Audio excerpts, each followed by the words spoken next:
Welcome to In Our Town, Conversations with Springfieldians Making a Difference. I'm your host, Tom Carlson, publisher of the Springfield Daily Citizen. If you'd like to comment on this episode, our email is inourtown@sgfcitizen.org. We'd love to hear from you. My guest today is a woman well known in our community for her work in improving the lives of young people. Her understanding of the everyday problems of disadvantaged kids is grounded in her own personal experience growing up poor and constantly moving from place to place during the early years of her schooling. Her resilience and determination has inspired both her co-workers and the hundreds of children that they serve in after-school programs here in Springfield. I am speaking, of course, of Brandy Harris, the director of the Boys and Girls Club. Brandy, welcome to In Our Town.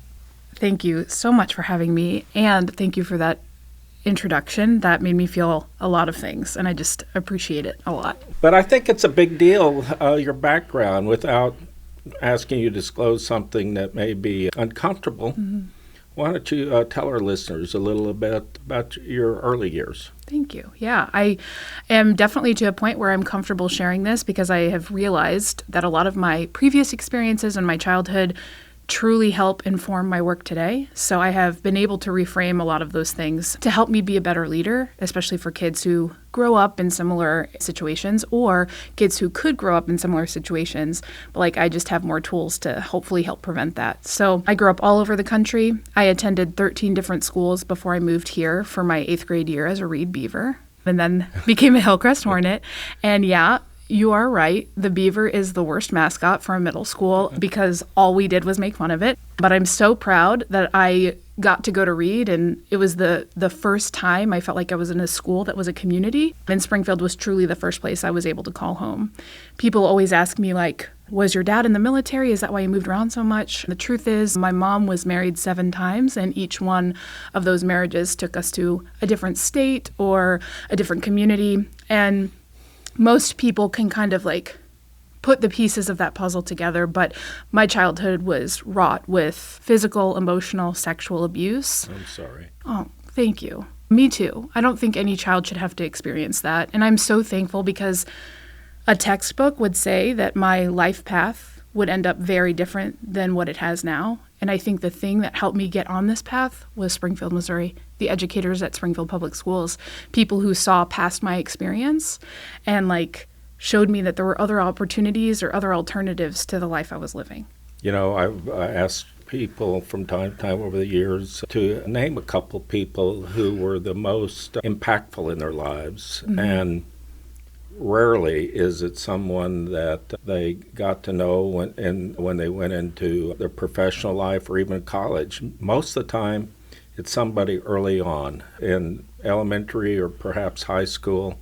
I have a sense that was true for you as well. 100%. Yeah. I'm so happy that you noticed that because I do believe that's true, and I do believe the time that we have with kids when they're in elementary school, middle school, those relationships, it just takes one irrationally passionate adult to show a kid that other options exist for them in the world. It just takes one person, and it's not too complicated. It takes one person to show a kid that an alternative existence can exist for them. Or I truly believe that you can only be what you see. So if all you're seeing is negative influences or non-positive adults in your life, then you grow up to think that's all you deserve, or you grow up to become one of those people yourselves. And I just think if you asked me to name one person from middle school or high school, I don't think I could do it. Honestly, there are probably 20 educators that I can name right now that truly saw me. I will never forget my first experience was being at Reed Middle School, and Linda Frederick was in charge of the yearbook. And she said, I think during 8th period, you could come to my room and help me build the yearbook. And I was like, oh my gosh, you're giving me an opportunity. I felt so special. I got one-on-one time with her. I got to interview people. I got to learn leadership skills. And if she didn't make that one seemingly small suggestion, what would have happened? Or Mary Kay Hostler, who said, you have some argumentative qualities. Maybe you should try speech and debate when you get in high school. Then speech and debate became such a huge part of my life. If she didn't see me I'm so grateful because all of these women and men, mostly women, are still in my life today. Like, I was so fortunate in 2021 to be inducted into the Springfield Public Schools Hall of Fame. And I invited all of them to come because there's no way this would have happened if it weren't for them. And they all showed up for me. Like, I remember first starting this job as CEO, the fourth CEO in our 85-year history, the first female. I was young. I had a really hard time during my first couple of years. I called on these women. I asked, can you just come to Jimmy's Egg and I'll buy you breakfast and we can just talk about, like, I just need support and I need help. And you did this for me when I was 13. I didn't know who to call. I called them, and then they did it when I was 32. It's just remarkable. Why do you think that what was it about you that maybe enabled you to respond to those offers to help that other kids turned down? I think truly I was so desperate for someone to see me, for someone to notice me. And I would come to school hungry every day because we were living in abject poverty. And simple moments where a teacher would say, I noticed you finished your lunch really quickly. Do you want to take this food home with you today? I was so desperate for someone to see the true Brandy because I didn't know who it was. Yeah. Well, that was fast. We're already crying, so that's cool. We're only like 10 minutes into it. Okay. Well, I'm glad this is on just audio, or you see me getting misty as well. Sorry. So let's talk about the Boys and Girls Club here in Springfield. I mean, everybody's different, but if there was a general profile for the kids you serve, what would that be? Sure. And I appreciate you knowing that distinction because when I first started in 2019, I became the CEO. I did not think that I would. Even the committee said. And what were you, 31 I was 32, yeah. And, it started with 100 candidates. It was a national search. Then they narrowed down to 50, then 25, then 6, then 2. And I never thought I would get the position. I just wanted to put myself out there because I knew the Boys and Girls Club was everything I needed when I was a kid, and I wanted to dedicate my life to the mission. I've been with the Boys and Girls Club for 13 years now and 5 years in this role. But when I first started, and what's interesting is that even the committee told me, we were just interviewing you as a courtesy because you were an internal candidate. And I was like, okay, rude. Say that behind my back or write it in your journal or something. But honestly, it really did push me to just prove myself. And then I got the position. The first 6 months, I was so ready to go. I was I want a club on every corner. Everyone's going to love me. I'm going to raise money and nothing is going to be difficult.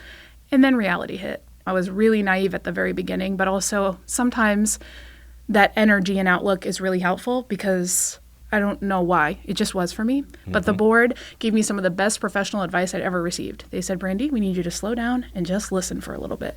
I did a 6-month listening and learning tour. And one of the things that I learned during that tour was that lots of people in this community know Boys and Girls Club. They know the logo, right? Mm-hmm. Less than 60% of the people we talked to had an adequate pulse on what we do and who we serve. And your question about what kinds of kids do we serve, a lot of the results that came back from those focus groups and surveys, they had this preconceived notion that we only serve kids on the north side, we only serve poor kids. The term at risk was used a lot, and I understand why people use that word because it helps them categorize some kids, but I truly believe that any kid is at risk of something if they're not given a safe space or adults who care about them or opportunities to realize their potential. So my answer to that question is that we serve every kid. But if you're looking at our demographics, 76% of our kids qualify for free or reduced lunch, which is a key indicator of poverty, and our costs are definitely lower. So we are hopefully removing a lot of barriers for people who might not have regular access to care. So how many kids do you serve? Last year we served almost 5,000. So we have kids who are a part of our regular program, so our summer program or our before and after school program, and then our outreach programs. So we have a good example of that is our sports program. We're one of the only spaces in Springfield that offer affordable recreational sports programs. So baseball, flag football, and basketball right now is what we offer. So we serve a lot of kids through that. Which services are most in demand?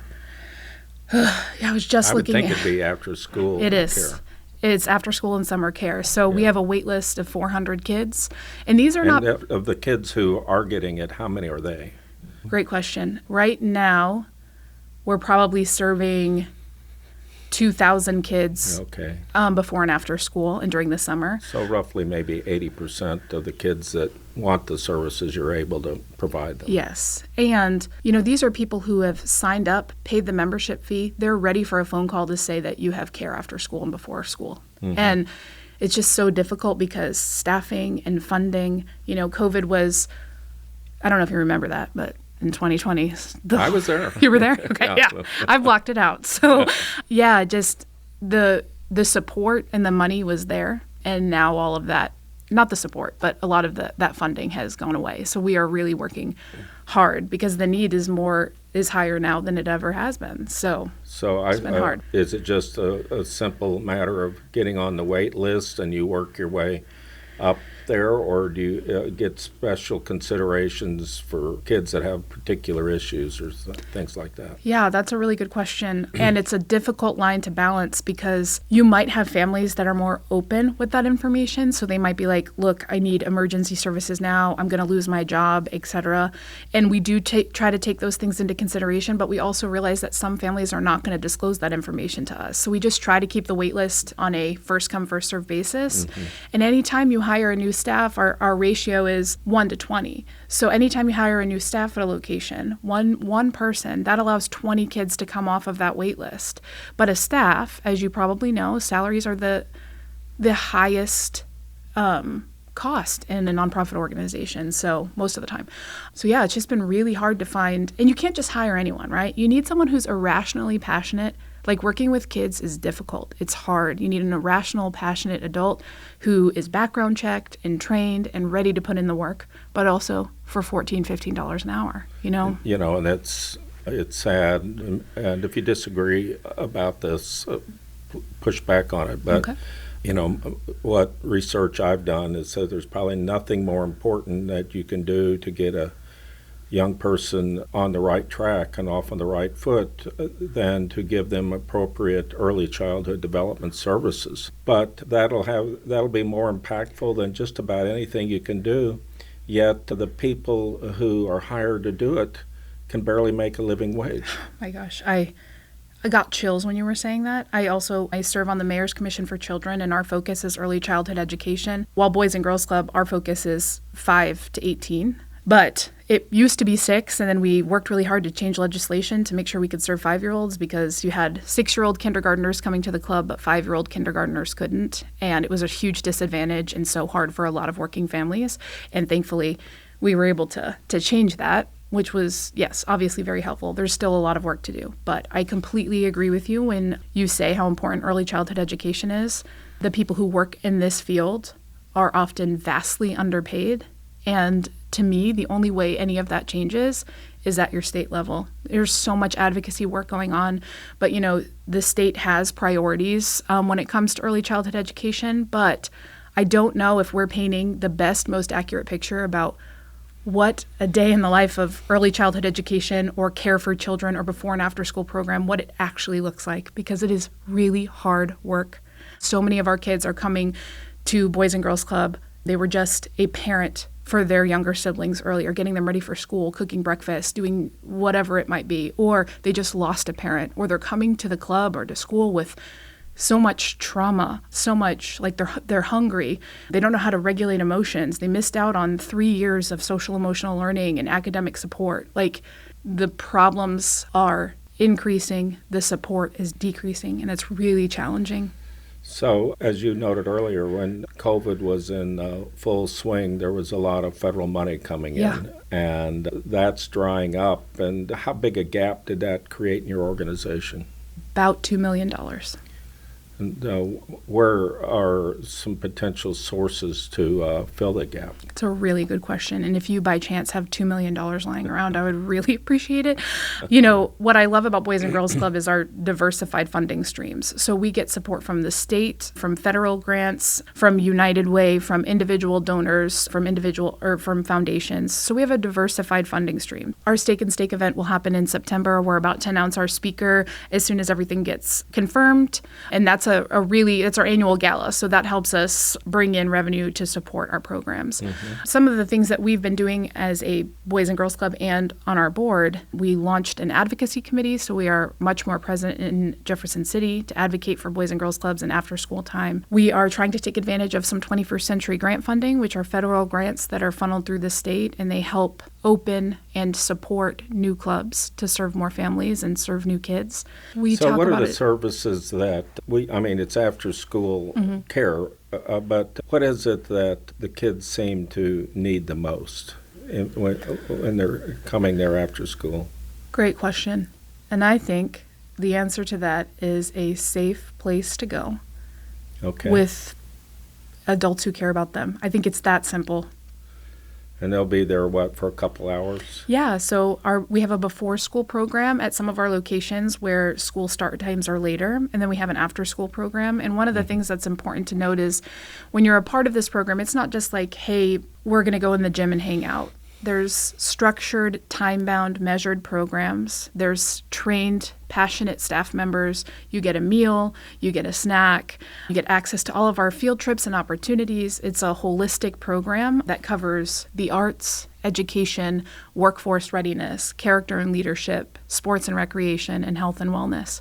So it's a program that hits all of those areas in a short amount of time, but the longer you have kids, like if we can get kids in 3 times a week to a Boys and Girls Club, all of our data shows that if kids are there 3 times a week or more, their academic success increases, their good character and involvement in their community increases, and their healthy lifestyles increase. Why wouldn't a parent want the kids there 5 times a week? Most do. And that's a great segue into our models. So we have 3 different models of Boys and Girls Clubs. We have our big traditional units, which are located in Smith Park, Zagoni Park, and Grant Beach Park. And we bus in from 30 different schools. We bring them to those centers, and they have access to a gym, a games room, a swimming pool at the Musgrave unit, cafeteria, art room, learning center, tech lab, all of those things in those buildings. Then our second model is a half and half. So they're located in schools. We have them in Williams Elementary and Sherwood Elementary. We have our own space, but then in order to serve more kids, we utilize the school space after school. So their gym becomes our gym, their library becomes our tech lab, their art room becomes our art room. Then the third model is 100% school-based. So we might have kids meet in the lunchroom in a school at Fremont and McGregor. We might have them meet in the cafeteria and then go to different pods or different hallways in the school to utilize the space that we have the best we can. So the ones that are located in schools, kids are coming 5 days a week because the transportation barrier is removed, right? Parents can drop off for a morning program at 6:30 and then pick up at 6:30 p.m. at the same place. So that's the future, in my opinion, of Boys and Girls Clubs, building more in schools to reduce transportation barriers so more people can get access to services. We'll be right back after this short break. Hi, I'm Z Herzog. I'm the subscription sales manager for the Springfield Daily Citizen. My typical day is really audience development. Sometimes that looks like direct customer service, where I help customers troubleshoot issues with their tech and send out emails that help them understand what our product is and why they should subscribe. We get a lot of data coming in. We can see a lot of things related to our subscribers and audiences and what they like and how they view our product. So putting all of those numbers to actual actions to improve the user experience and what they want to see from us. I think it's really important for people to understand we are taking such good care to understand the needs of our community and provide a perspective that comes from within the community and not from more corporate perspectives. Really that grassroots understanding of what our needs are.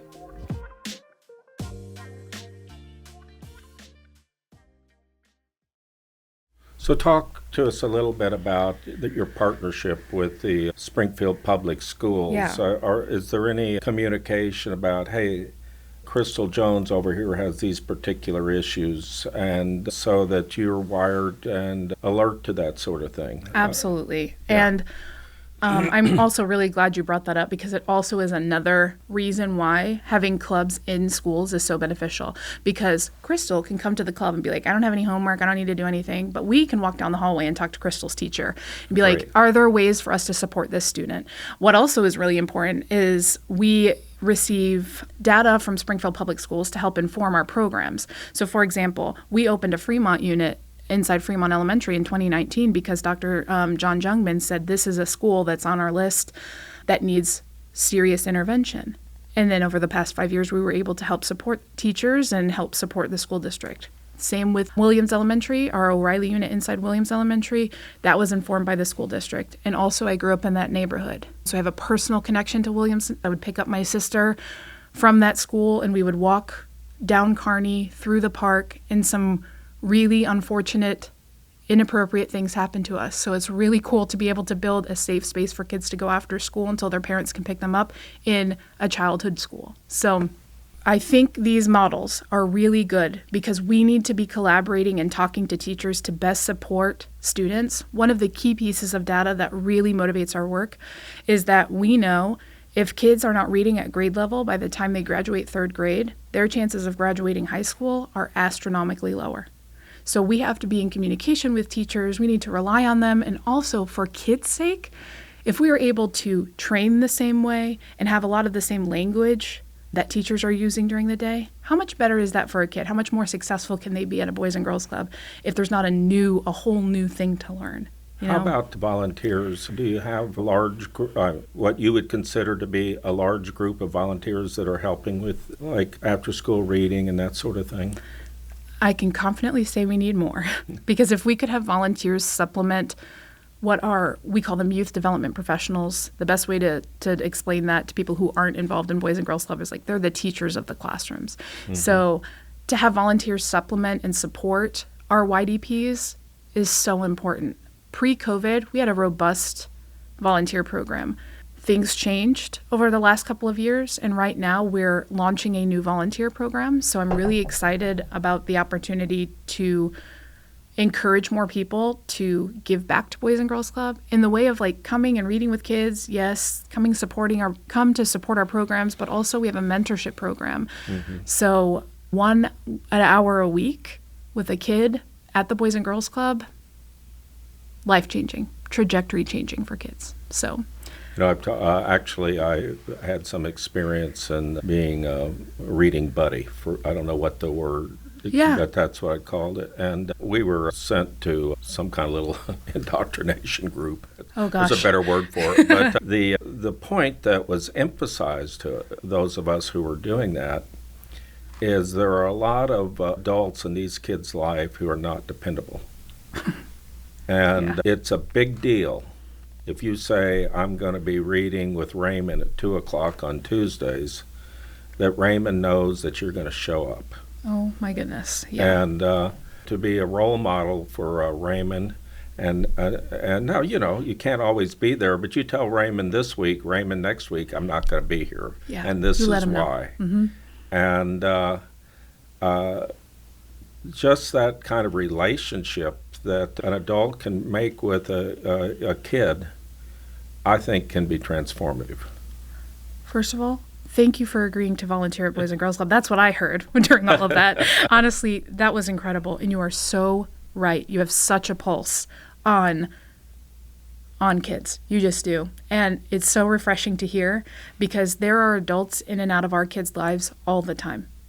And when you have a stable adult that can show up for you once a week, you are showing this child, A, that they're seen, B, that they're worth it, and C, that they can be a dependable adult too. Like, you can only be what you see. I truly believe that. Right. And yeah, 1 hour a week, I know it might seem like a lot, but I'm telling you, most of the time, every mentor I talk to or any person who's involved in the club like that, it is more beneficial for them than they ever thought. Well, that's an excellent point. You like to tell yourself that you're doing it to help the kid, but if you really reflect on it, it's doing worlds of good for you as well. I completely agree.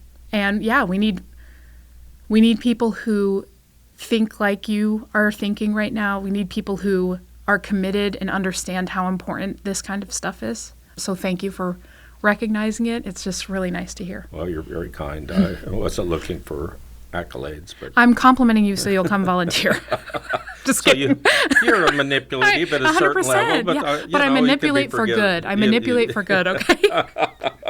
That's what I tell my therapist every week. I I understand. So I'd like to talk about, I've been reading more and more about there's an increase in mental health problems for young people in the last 10 years. A lot of it's attributed to social media and big increases in young people's problems and that sort of thing. Two things that I've heard that have played into that. One is smartphones, and the young people are just communicating through that and social media and girls comparing themselves with some sort of idealized model and boys doing stuff. And the other thing is, because they're spending so much time on their devices, they don't play together. Yeah. They don't have nearly as much social interaction, and that's how for the last millennia people grew up. So maybe you would just care to comment on that. Another thing I really like about what just happened is that so many people say that COVID is to quote unquote blame for this increase in body image issues or isolation among teens especially. There's so much data and research that points to 2012. That's actually when it started. When the smartphone became really accessible to kids, that's when I think this trajectory started. COVID exacerbated it for sure because isolation was real. First, we had to isolate, number one. Number two, a lot of kids became really comfortable with that isolation because it was easier and it was comfortable for them. And they missed out on really vital years where they would be learning how to socially interact with people, how to manage emotions. They missed out on a lot of those opportunities. And truly, kids who come from underrepresented, under-resourced backgrounds, that's only worse. The data is only worse there. So the tablets are great babysitters. They truly are. And I'll be honest, my husband Spencer and I, we are not parents. We cannot be parents, but I like to think that I'm never going to compare my dog to a child. I know, okay, I know I didn't give birth to him, but sometimes I feel like I did, okay, because I love him with my whole heart. But I see, if I were a parent, I could absolutely see myself becoming so overwhelmed. I don't understand how people can be parents and also work at the same time. I can't fathom how it gets done. So I understand some days you're just going to put the tablet in front of the kid so you can breathe or so you can shower or so you can get something done. But the damage that has been done over the last decade, 12 years, is that now kids don't know how to function without. I'm telling you, even at the Boys and Girls Club, if we say no cell phone hour, there's panic, there's anxiety. And I think that's the root cause. Instead of getting frustrated with kids for always being on their phones or always on their tablets, there are reasons many kids do that. And the first, in my opinion, is just generalized anxiety. They don't know how to function without it. I'm even guilty of that sometimes. If I get really overwhelmed or stressed, doom scrolling on TikTok, and then I realize, oh my God, 2 hours went away. It is a comfort because you can isolate. Yeah, it's not healthy. I'll be clear. I know that. Is that true about cat videos as well? First of all, hate cats. Oh God, wait. I don't hate cats.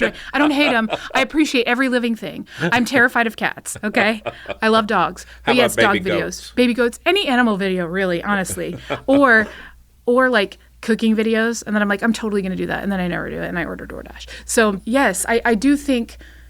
Once we can start addressing the root causes of that, because here's the deal, kids are graduating high school and they are not ready to enter the workforce. They are not ready. The fact that they have to sit in an interview and have a one-on-one conversation or a one-on-group conversation with someone and talk about themselves, they're not equipped with those skills. And what I love so much about Boys and Girls Club is that we recognize it and we are trying really hard to make sure that kids are ready to enter the workforce. First step is graduation. Then you enter the workforce, you enter the military, you continue going to school, whatever it might be. You have a plan for the future.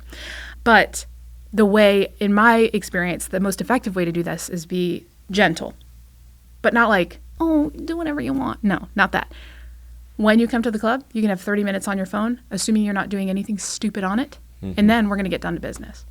So that's a compromise. So kids can feel safe and comfortable. And then we can introduce them to different programs, introduce them to different areas. That's why I'm so excited about the Teen Center, which... Yeah, so let's move on there because we just have a few minutes left. What big projects are on the drawing board? Oh my gosh. Okay, so we are opening a state-of-the-art 32,000 square foot building, and it will be called the Risdale Family Teen Center for Great Futures. Where will it be located? 804 West Catalpa, right behind the Parkview Stadium. Okay. Most people know it by there used to be a Pizza Hut across the street. Oh, yes, I know where that was. Yeah, see, exactly. That's where I would go smoke when I went to Parkview. You know, Smoke what? Oh, just cigarettes. Oh, as okay. far as that's all I'm a cop to anyway. You're a Parkview Viking? Yes, oh yes. You know we called him Park Puke when I was in high school, right? That was cruel. That is really mean. Also, sorry. Yeah, now I'm in a role where I have to like all 5 high schools in Springfield, right? Or all 5 public high schools. Okay, But I okay. still have my loyalties to Hillcrest High School. But part of the reason we chose this location is because we serve Parkview, we serve Jarrett, and they are in walking distance. So we can eliminate some barriers there to ensure that those kids can get to the club before and after school. But I'm so excited about it because, as you mentioned earlier in the interview, there's been such a focus and just a highlight on early childhood education, which is incredibly important. But what that has unintentionally and inadvertently done is neglected middle and high school students. And if you can remember back to like, not just you, but like people in general, remember back to middle school and high school? Like middle school is the most challenging time of a child's life. Well, they're a blanket apprentice statement. human beings, and you cannot communicate with them. Oh my God, no, I know. My niece, Some niece are- is 14 right now, and I'm like, Some act out, and some are totally moribund. You know. oh my gosh, exactly. And I love them so much. It's like I wouldn't say it's my favorite age group because I just love all kids equally or whatever, but they don't have a place right now. Like we have small teen centers in our 3 traditional locations, right. but they're maxed out, they're at capacity. We can only serve 50 kids in there at a time, and the rest of the club is filled with little kids. So like they have a small window of time where they can be in the gym or where they can be in other areas because we're serving a lot more K through 5 students.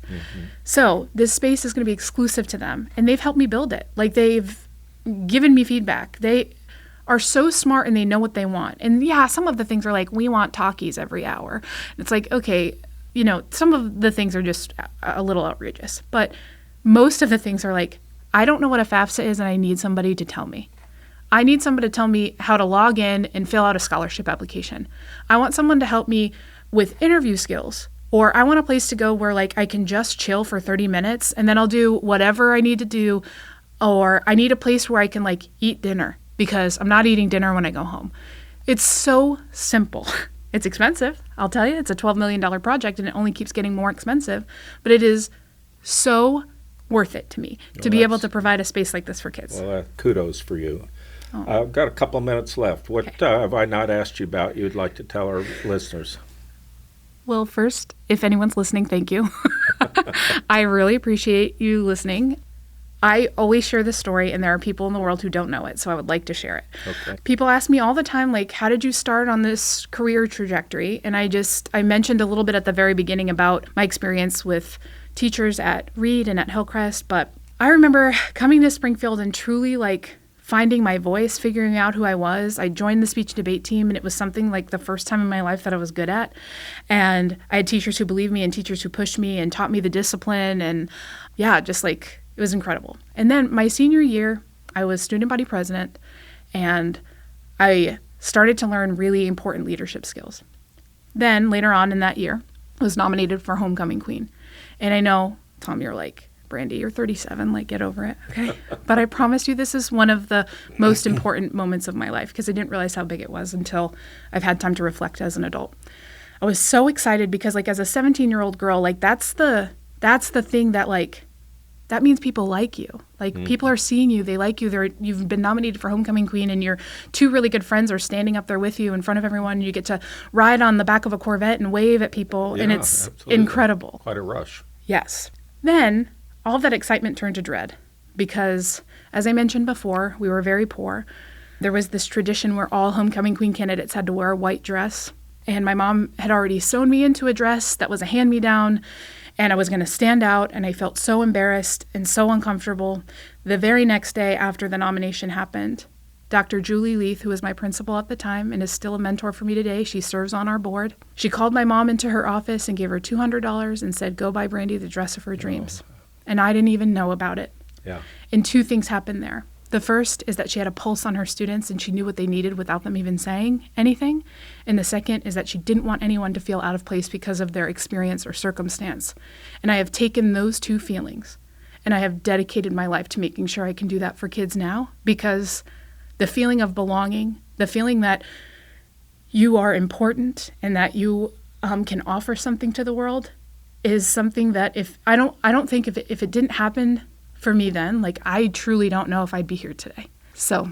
Well, yeah. Best thing that you can do is pay it forward, I'm right? paying it forward. I'm pretty sure this teen center's taken 20 years off my life, so I'm paying it forward. Well, Brandy, it's been wonderful talking to you today, and thank you for being our guest in our town. Thank you so much. You're welcome. That's it for this week, and many thanks for listening. If you'd like to listen to other episodes, you can visit the Springfield Daily Citizen website at sgfcitizen.org/innertown or subscribe wherever you get your podcasts.